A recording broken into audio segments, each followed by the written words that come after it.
strong.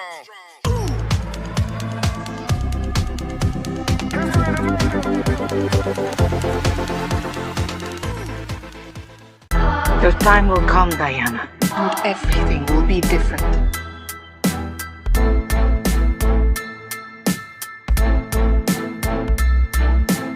What do you want to know about Wonder Woman 1984? The answer is always more. Then take a look behind the scenes with us. This long-anticipated Wonder Woman sequel has certainly kept fans waiting, giving us plenty of time to delve behind the scenes and learn all about the off-screen secrets. Wow, you're so funny. From filming techniques to the relationships on set, we're taking a close look at Wonder Woman 1984. However, what happened on this film blew my mind. 84 takes us back to the Isle of Themyscira to see a young Diana participating in the Amazonian Olympics. These sequences were shot in IMAX, It was very important to me to shoot this on film. I believe in it tremendously. meaning special cameras and film had to be used. It's a grueling process that requires a 240-pound camera, or 109 kilograms, that uses spools that only hold 3 minutes of film. Reloading the film takes 20 minutes, but director Patty Jenkins called the experience mind-blowing, insisting that footage captured using IMAX looks better than any other format. Greatness is not what you think. Returning to the role of young Diana is Lily Aspel. Lily, born in 2007, received warm wishes from Patty Jenkins on her 13th birthday. Jenkins commemorated her special day with kind words and photos from the set of Wonder Woman 1984.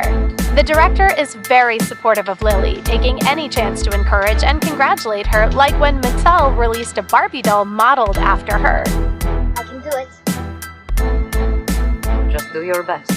In the Olympics scene, Lily does most of her own stunts. She trained for 5 months to prepare for the role. She still had to rely on a stunt double for some of them, since she was only 10 years old at the time of filming. I forgot to tell you. What? Radar. Will they shoot at us? Speaking of stunts, Patty Jenkins looked to 80s movies for inspiration for Wonder Woman 1984's stunts. She wanted huge 80s-style action sequences with as many practical effects and stunts as possible. She didn't want it to just look like an 80s movie. She wanted to film it like an 80s movie. This put a lot of demand on the actors. But according to Gal Gadot, who does many of her own stunts in the movie, says the effort and injuries were worth it. They will never find us. Chris Pine returns to play the mysteriously reappeared Steve Trevor. After the way Patty, Gal, and Chris hit it off in the first movie, Gadot claimed she couldn't imagine doing another one without him. By the way, Steve's fanny pack was his idea, and when asked, he admitted to keeping treats inside of it. That's just a trash can. It's just a trash can. Yeah. The trio had such a strong camaraderie that Kristen Wiig and Pedro Pascal were actually nervous about walking into the already established friendship dynamics. We were terrified. But luckily, they ended up being able to fit in immediately. Jenkins remarked that the mood on set was so much fun that it felt like I was making something with my friends from high school.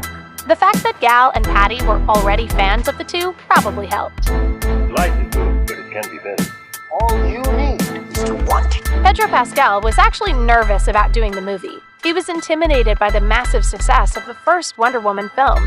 He was ultimately glad he accepted the role of Maxwell Lord, as evidenced by this fun Breakfast Club-inspired photo with the main cast and director that he posted to Instagram by accident while trying to apply a filter to it for personal use. Lucky for him, the photo didn't reveal any closely guarded DCU secrets, so he didn't end up getting in any trouble over it. No one's made me laugh like this in such a long time. Kristen Wiig and Gal Gadot became the best of friends off-camera. The two shared an instant connection, according to Gal. Wiig, usually a comedic actress, was facing a new challenge by taking the role of Barbara Minerva, aka the Cheetah. We're sure she was glad to have a friend like Gal, who she called a great scene partner. The two were able to switch between their off-screen friendship and on-screen rivalry with ease. Gal and I love each other. She's brilliant. There were plenty of on-set friendships blossoming, and not just between the actors and the director. Gadot and Jenkins both had their families on set. Their husbands and children have all become close friends, making Wonder Woman 1984 sound like one big family behind the scenes. The world of Wonder Woman 1984 is one of excess. The film features iconic landmarks from the U.S. Capitol, like the Washington Monument, and several scenes were shot on location. All of Pennsylvania Avenue was shut down to film one of the film's epic action sequences, and there were scenes shot at the Watergate Hotel and in front of the National Archives. They even constructed a fake Commander Salamander in Georgetown for authenticity. This boutique was a staple of DC's retail scene for 34 years before closing shop in 2010, but the crew brought the storefront back just for the film. We find Diana in the wonderful, vivid, super cool 80s. The entire production went to great lengths to be faithful to the time period.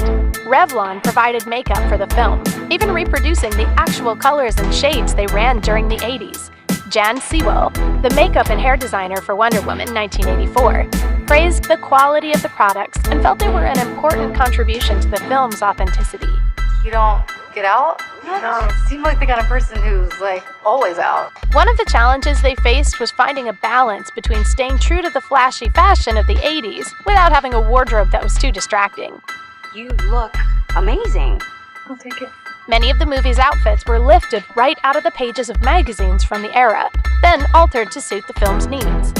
Diana's white dress was inspired by a dress from a Dior fashion show in 1984, and one of her more casual ensembles was taken from a 1986 Ralph Lauren ad featuring Brooke Shields. Parachute pants? Yeah, Does everybody parachute? The costume designer for Wonder Woman 1984 is Lindy Hemming, who also worked on the Christopher Nolan Batman trilogy. Diana's golden armor was designed to be worn in pieces, allowing for easier filming, less time spent on costume changes, and more comfort for Gal Gadot. At the end of the day, there's no two ways about it. Gal is my greatest creative partner on this film.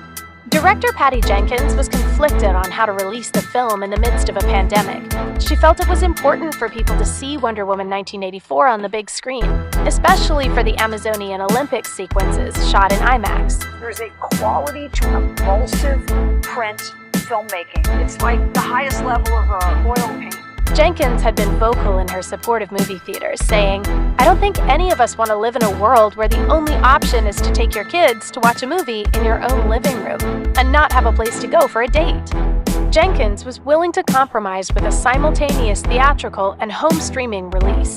If you had told me a year ago that we would ever go straight to streaming in any way, shape, or form, I would have flipped out. I'm very pro-theatrical release, and I will be that again as soon as this is over. However, this is such a crazy year. Have you ever been in love? A long, long time ago. Did you learn anything new? What's one of your favorite behind-the-scenes stories from a movie? Let us know in the comments. If you love content like this, make sure you're subscribed and hit the like button.